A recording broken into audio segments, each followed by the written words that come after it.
Oklahoma 17-10 in Michigan's favor, and another huge match. Got Gary Wayne Harding for Oklahoma going against Cole Weaver of Michigan.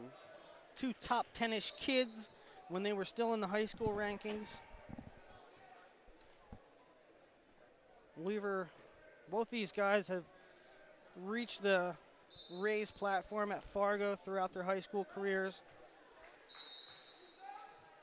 Weaver going to Indiana next year, or in the fall, I should say. Harding going to Oklahoma State.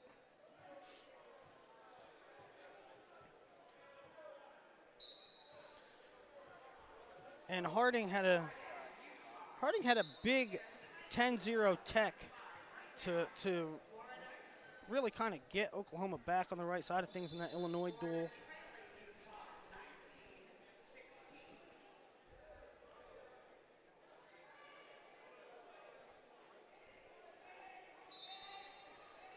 Yeah, and we're 30 seconds into this one. Both guys just appear to be feeling each other out, being a little cautious.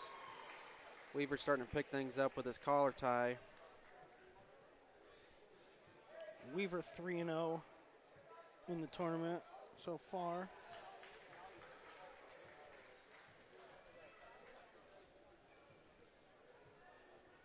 Including a 12-2 tech over Minnesota's Blaine Cheetah, kind of a Greco specialist. And Cheetah had a 2-0 lead at the break, and then in the second period, Weaver got a takedown and got a trap arm gut and rolled him up.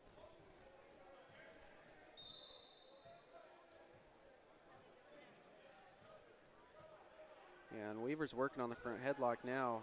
We're halfway through the first period. Weaver in solid position here. Official breaks it. We'll come back to the feet.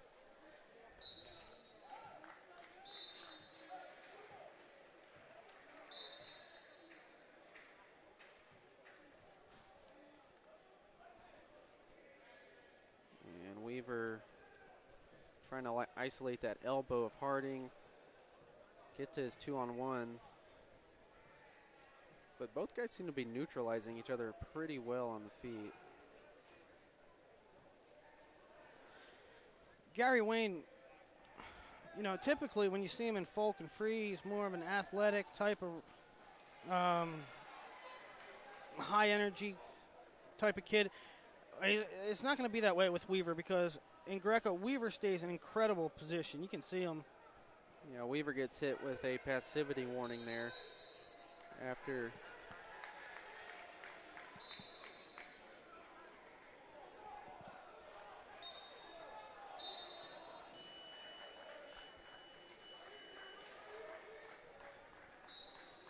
And Harding getting his chance on top. See if he can get anything going. A gut wrench or two here would be huge.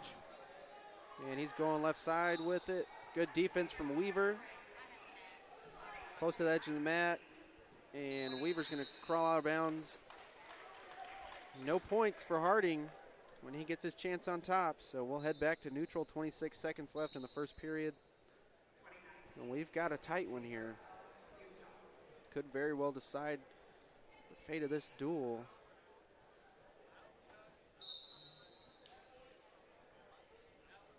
I don't think I've seen a scoreless period all tournament. Well, time's going to tick down. It looks like we will have a 0-0 first period between Harding and Weaver. And, you know, neither guy able to get anything going on the feet.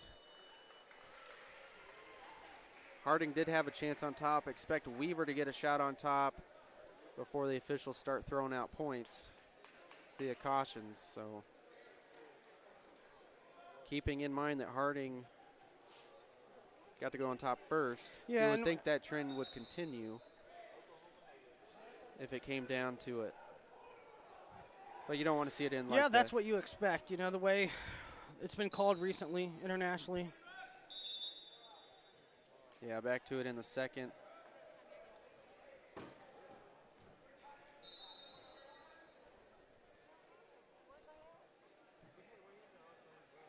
And Weaver has an underhook with the right side. So it appears Harding keeping more of a solid Greco position, straight up, trying to get his chest in there. Weaver, burying his head a little bit more. And now Weaver actually working on the front headlock, trying to snap it underneath.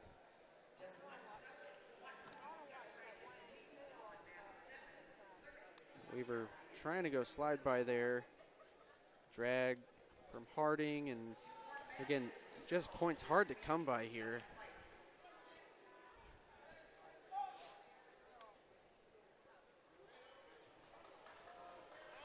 Yeah, Weaver incredibly difficult to score on.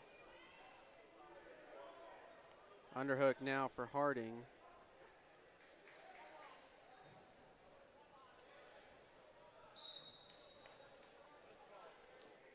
And Weaver tying up that left hand from Harding.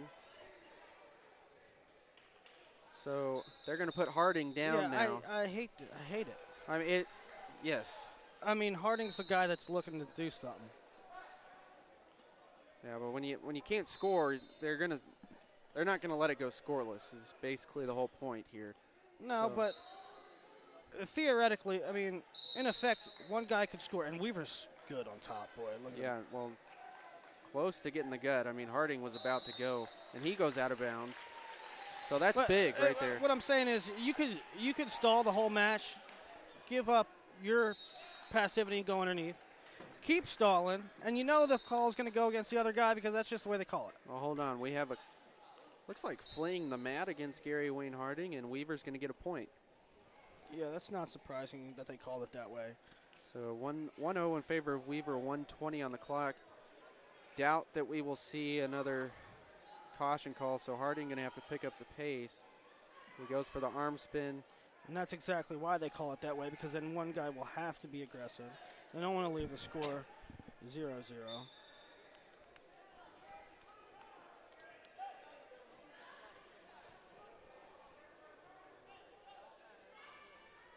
Over-under situation here.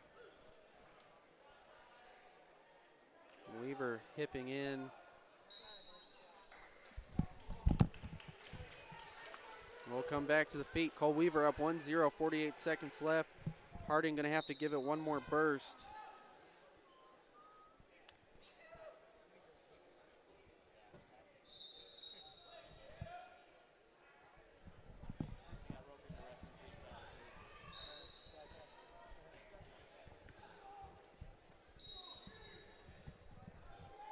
And the official asking for passivity on Weaver.